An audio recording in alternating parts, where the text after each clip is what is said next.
Tradizione consolidatissima e ancora molto amata dai veneziani è quella del boccolo, che vede ogni veneziano il 25 aprile, nel giorno di San Marco, prendere un bocciolo di rosa e regalarlo alla sua bella. È un gesto che viene fatto per amore, che nel suo essere gesto collettivo diventa gesto fatto nel nome dell'amore.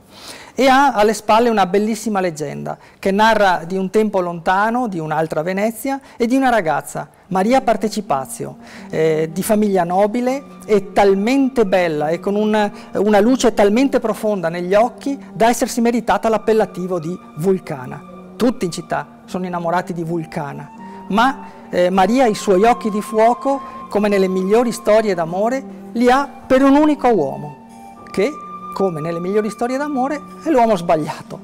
Ma non tanto per sé o per lui, perché Tancredi, questo è il suo nome, riama Maria con tutto se stesso. Ma Tancredi fa il cantastorie e un saltimbanco sentenzia Orso Partecipazio, il padre di Maria, mai e poi mai potrà entrare a far parte della nobile famiglia veneziana. I due continuano a vedersi di nascosto, ma senza troppe speranze. Maria conosce bene suo padre, ma non è solo bella, è anche una ragazza intelligente.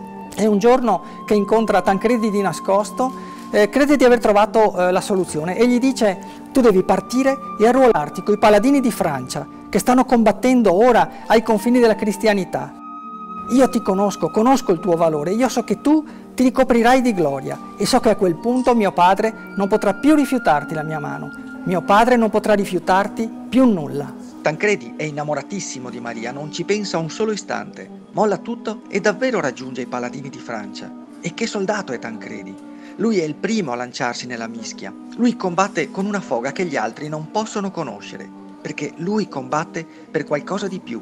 Combatte per conquistare il suo amore. E le sue gesta di lui cantastorie iniziano in breve ad essere narrate dagli altri trovatori. Di corte in corte, di castello in castello, non c'è in tutta Europa una sola fanciulla che non si strugga d'amore per Tancredi. Figuratevi Maria, i suoi occhi, se possibile, mandano dei lampi ancora più sfavillanti, perché sa che entro breve il suo sogno d'amore sarà coronato.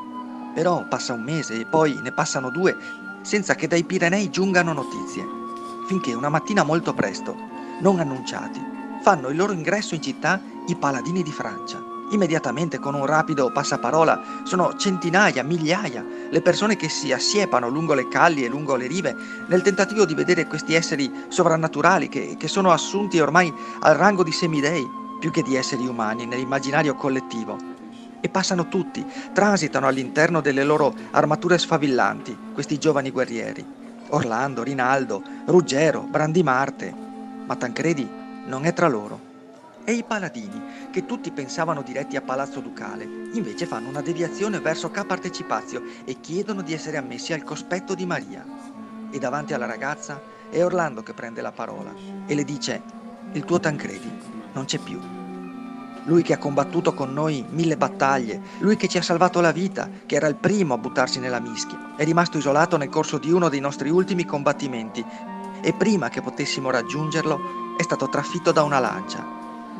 Prima di morire ha colto questo bocciolo di rosa e lo ha bagnato col suo sangue, pregandoci di portartelo come pegno del suo amore eterno. E il paladino consegna alla ragazza questo bocciolo secco, avvizzito, sporco di sangue.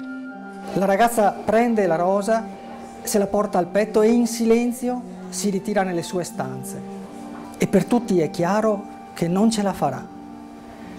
E la trovano così, distesa sul letto, alcune ore più tardi, le sue ancelle. Sembra quasi dormire.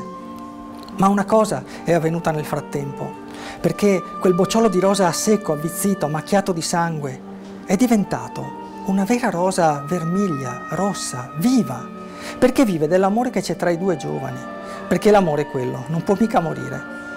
Ed è per questo che ogni anno da allora, nel giorno di San Marco, il 25 aprile, ogni veneziano prende un bocciolo di rosa e lo regala alla sua donna. Certo, lo fa perché la ama, ma lo fa anche e soprattutto nel nome dell'amore, di quell'amore che non può morire mai.